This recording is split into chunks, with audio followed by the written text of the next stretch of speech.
తెలంగాణలో మావోయిస్టులకు big shock తగిలింది.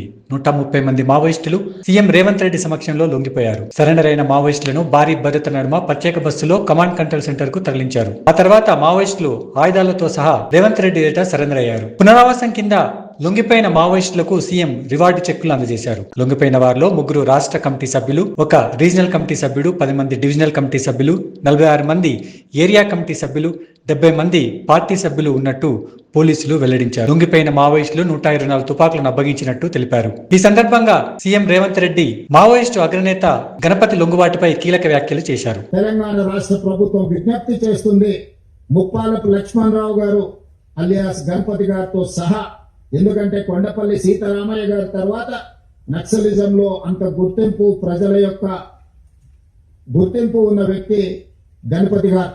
75 సంవత్సరాల పైగా వారి వయసు ఉండొచ్చు.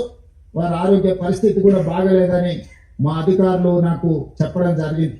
వారి ఆరోగ్యానికి, వారి ప్రాణానికి వారు సరెండర్ అవుతే తెలంగాణ ప్రభుత్వం పూర్తిగా రక్షణ కల్పిస్తుంది.